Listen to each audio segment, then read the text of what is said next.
السلام عليكم ورحمة الله وبركاته. زي ما انتوا كده شايفين المطبخ عامل ازاي، بس في الاول كده اللهم صل وسلم وبارك على محمد وعلى اله واصحابه اجمعين. ما تنسيش تحطي لي اللايك والاشتراك للقناة للي اول مرة يتابعني.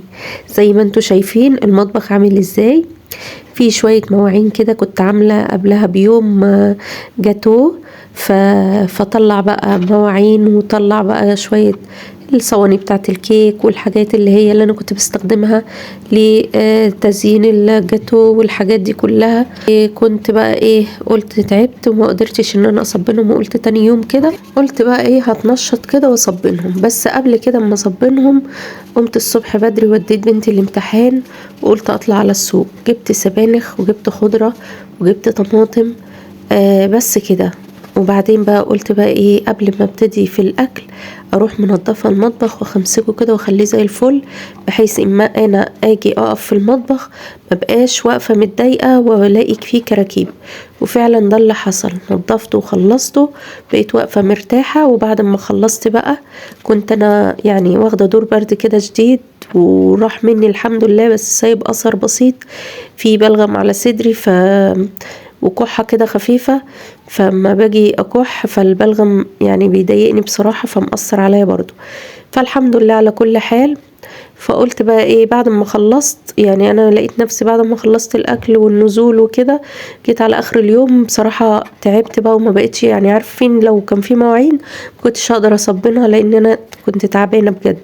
فالحمد لله ان انا انجزت المواعين قبل ما اعمل الاكل، لاني بخلص منها من دبجتها بحيث ما يطلع شوية مواعين اللي هي بتاعة الاكل بتبقى خفيفة. ابتدي بقى بعد ما طلعت بقى من تحت قلت بقى اشمر كده واستعين بالله وسميت الله، وابتديت بقى اعمل المواعين زي ما انتوا شايفين. امسك بقى حاجة حاجة كده.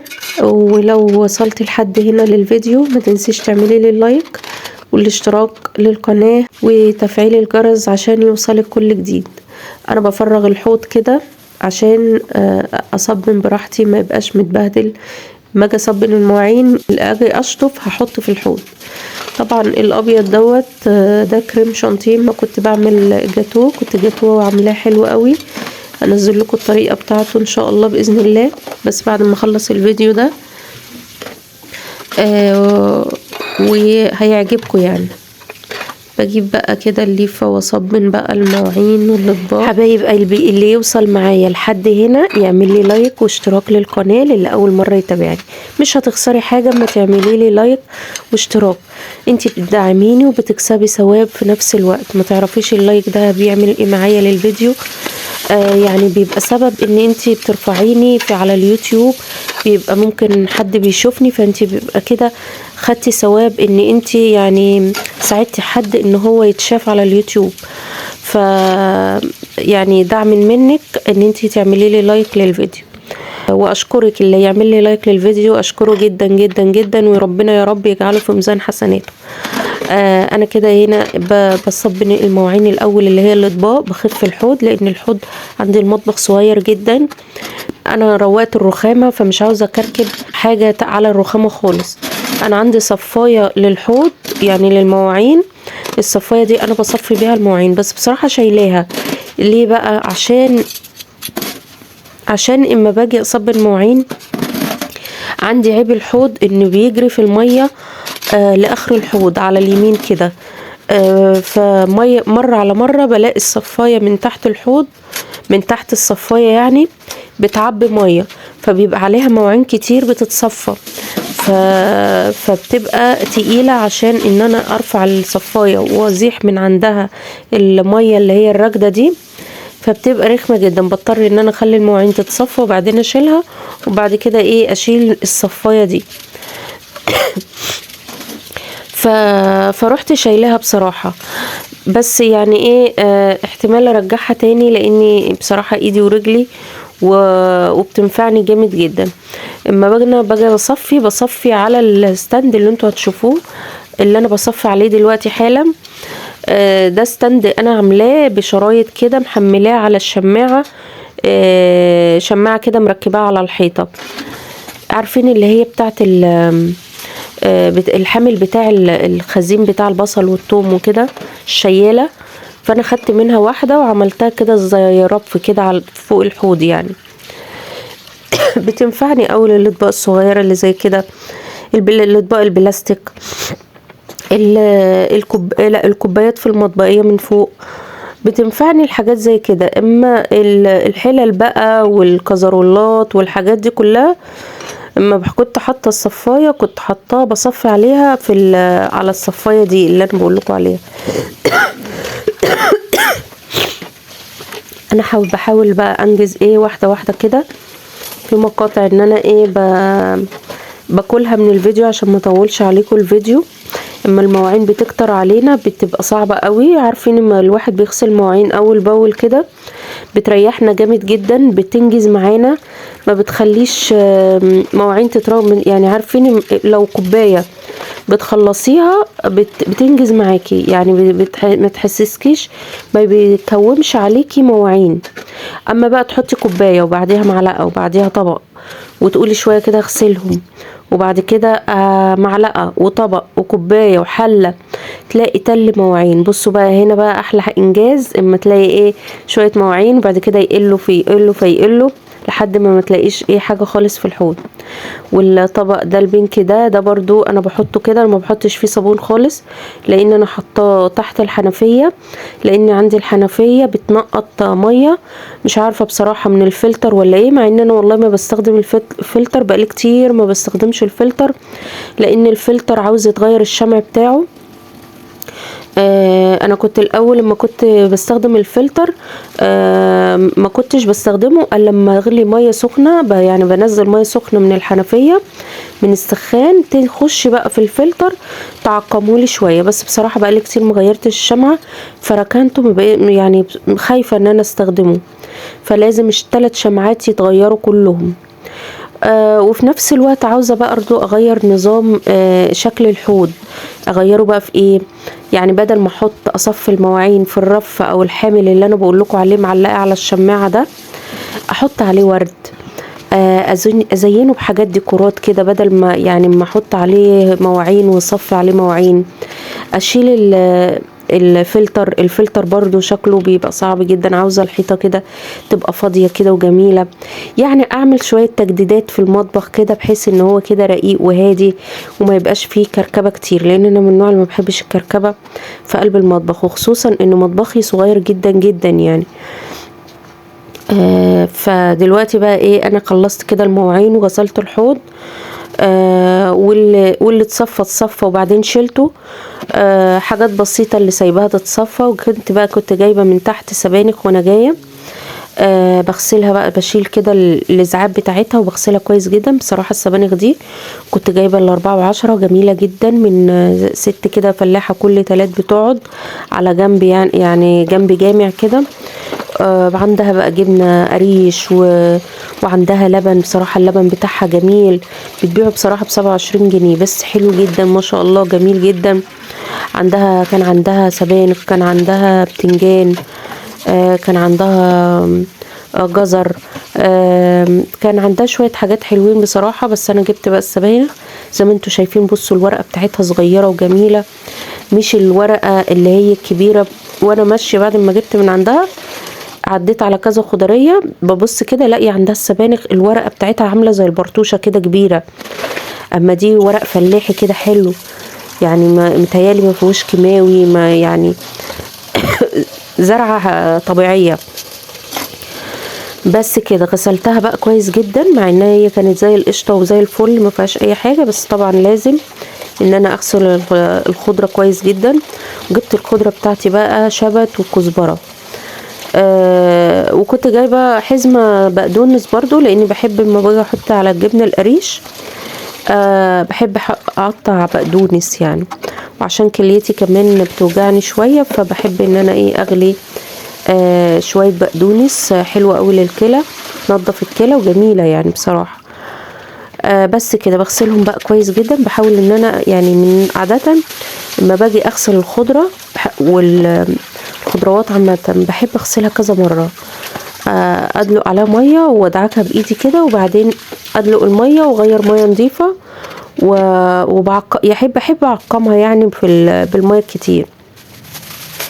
بس بصراحه الخضره بتاعتها كانت نظيفه، يعني ما كنتش شايفه فيها طينه ولا اي حاجه. بدلق بقى كده الزباله. انا عندي باسكت كده فوق الحوض صغنون خالص، بجمع فيه الزباله، بحط فيه كيس بلاستيك بيوفر عليا بدل ما اقعد اوطي تحت الحوض وكده كل شويه. لا، بجمع الزباله، وبعد ما بخلص المواعين كلها بروح بقى مجمعه الزباله دي وبروح حطها في قلب الباسكت، بيبقى احسن. والباسكت ده على طول بغسله وبيبقى ايدي فيه يعني. وصفايه كمان، يعني الصفايه بحط الزباله في قلبيها، لان انتوا عارفين بقى ايه المواعين اللي هي بتبقى في الحوض دي، الزباله اللي بتبقى في الحوض بتبقى فيها ميه. فما بحبش احطها في قلب الباسكت على طول، بحط الزباله في قلب الصفايه تصفي شويه، وبعد كده ايه بروح دلقاها في الباسكت. وهنا بقى خلصت ادي المواعين اللي بتتصفى، بركناها كده على جنب. وبعدين بقى البوتاجاز عندي هنا برضو كنت مقمره عيش وكده الصبح، فبرضو ايه هغسله غسله حلوه. ليه انا ما استنيتش بعد ما اعمل الاكل، لاني بيبقى دبكته كتيره. يعني بصوا انا خفيفه هنا، بمسح شويه الرده اللي واقعين وكده، بغسله غسله حلوه. وبعد كده بقى ايه بعمل الاكل عليه، بحس بنظافه واحس براحه. فرق كبير جدا يا بنات اما بتعملي اكله وانتي في مطبخ نضيف، عن ما انتي بتعملي اكله وانتي في مطبخ مكركب وحواليكي كركبه والبوتاجاز مش نضيف. بيبقى فرق كبير جدا. تعملي الاكل بنفس، بتنجزي في الاكل، بتحسي براحه، احساس بيبقى جميل جدا. وانا عاده ما بحبش اخش المطبخ الا لما يبقى رايق والبوتاجاز بتاعي بيبقى نضيف. بصراحه بتنجزي في الوقت. بعد كده بعد ما بتخلصي الاكل تحسيش ان البوتاجاز بتاعك مبهدل، يا مدوب بس بعد الاكل لو في شويه صلصه او شويه اي حاجه وقعوا من ما انتي بتطبخي، بيبقى سهل عليكي ان انتي تمسحيها على طول. بعد ما خلصته كده وخليته زي الفل، بروح بقى حاطه ببتدي بقى اعمل الاكل.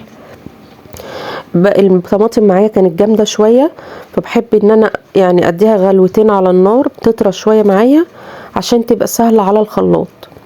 بقطعها وبروح ايه، وساعات بشيل القشر منها وبتبقى سهله، بس شيل الزعابه اللي فيها اللي في النص دي عشان لما تتسلق كده او تاخد غلوتين على النار بيبقى سهله، القشره بتتفصل عن الطماطميه نفسها. وبقطع بقى الخضره بتاعت السبانخ معايا كده بالراحه، وبروح بقى ايه همسك بقى الاكله بقى الجميله. مش قادره اقول لكم والله كانت السبانخ دي كانت طعمها تحفه بجد بصراحه، يعني خلصتها كلها. هم كانوا 4 ربط بصراحه، بس الحمد لله كفتنا وكانت جميله بصراحه. وانتوا عارفين ان السبانخ فايدتها كبيره جدا وفيها حديد، هي فيها املاح شويه، بس ايه يعني لو عملتيها ما تكتريش ملح عشان هي بيزيد ملحها بعد ما بتستوي يعني، فما بكترش ملح فيها ولا اي حاجه. بصوا الورقه بتاعتها جميله ازاي، صغيره وحلوه وزي العسل بصراحه. مش عارفه الخضره والحاجات، في ناس فلاحين بيبيعوا الخضره ما فيهاش كيماوي، ليها طعم كده عن البياعين اللي هم التانيين العاديين. هل بقى الزرع في اراضي بيزرعوا فيها الخضار ما بيحطوش فيها سماد او ما بيحطوش فيها كيماوي، في اراضي تانية بيحطوا فيها. بس بصراحة لما الواحد بياكل كده اكلة يعني مش مرشوشة، مش ما فيهاش كيماوي كتير، بحس ان الاكلة بتبقى خفيفة، بيبقى طعمها حلو، بيبقى فيها خير بمعنى اصح. هنا حطيت بعمل الرز، فحطيت شوية زيت، حسيت ان هم كتير شوية، فحبيت ان انا ايه انقصهم من الحله. وقلت برضو هستخدم شويه الزيت دول لما اجي برضو اعمل السبانخ. بحب اما باجي اطبخ اكله فيها رز يعني بالشعريه، بحب اخلص منها الاول، بحب اعمل الرز الاول قبل ما ببتدي في الاكل. حتى لو بعمل سمك بحب اعمل الرز قبل ما اعمل السمك، معرفش ما بحبش عمايل الرز، بحس كده ايه مع ان هو ما بياخدش وقت. بصوا بقى الميه اللي انا سلقت فيها الطماطم، انا ما عنديش شوربه ولا اي حاجه، لان الاكله دي انا عاملاها بصراحه كده ارداحي يعني. بصوا كله نعمه وفضل من عند ربنا، الاسعار غاليه جدا، ويوم كده ويوم كده، يوم في اكله فيها فراخ، يوم اكله فيها سمك، يوم اكله ارداحي، يوم كشري، يوم مسقعه. يعني كله بيتاكل، كله بيتاكل، وايام بتعدي يعني فضل ونعمة من عند ربنا. لازم نحمد ربنا على كل اللي ربنا بيجيبونه والله العظيم. الاكل اللي هو ما بيبقاش فيه فراخ ولا لحمة ولا كده، الواحد لما بيبقى بيعمل الاكل طب والولاد هيبقوا متضايقين وكده، بس صدقيني بعد ما بتخلصي الاكله الولاد بياكلوا بيشبعوا، بتلاقي يعني فعلا شبعوا، والولاد بياخدوا على الرضا ده. انت كده بتعوديهم، يعني ما بيبقاش كل يوم فراخ، كل يوم لحمه. ومع ذلك لما بيكون في اكله كده على القد او ارضيحي، بحب اجي اعمل حاجه حلوه معاها، اعمل صينيه كيكه، بعمل جاتو، بعمل اي حاجه حلوه، بحيث بعمل رز بلبن، بعمل بليله، كنت عامله بليله برضو كنت عامله قرنبيط وعامله بليله في نفس اليوم. بليله كانت جميله جدا، انا بنزل لكم الفيديو ده بطريقه حلوه جدا جدا، مفيهاش تكلفه كتير، غير ان انت بتجيبي حته يعني من بتاع البسبوسه ب20 جنيه بسبوسه وكنافه، او ب10 جنيه بسبوسه وكنافه. وهقولك على الطريقه بتاعتها جميله جدا.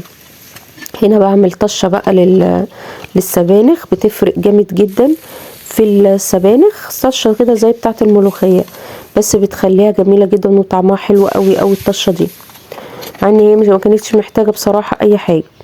بعد ما خلصت والحمد لله وشطبت بقى المطبخ وعملت الاكل، بصوا بقى منظر المطبخ بقى في الروقان. احلى حاجه لما يكون مطبخك نضيف وعامله الغدا بتاعك، ويا سلام بقى لو حاجه حلوه معاها. بصوا ادي الصفايه اللي انا كنت بقول لكم عليها اللي هي فوق الحوض، لو ترجعوا الفيديو تاني. بصوا بقى الرخامه دي يعني ايه، انا حاطه الستيكر ده ستيكر اللي هو بديل الرخام. بصوا بقى بغرف هنا بقى يعني عشان ايه ناكل. لو وصلت لحد هنا ما تنسيش تعملي لايك للفيديو واشتراك للقناه، واشوفكم على خير الفيديو الجاي. طريقه السبانخ دي حلوه قوي، جربيها جميله. والحله بصراحه تاني يوم برضو سخنتها وكان فايض رز وكده، والحمد لله بألف هنا وشفا. اشوفكم على خير الفيديو الجاي، مع السلامه.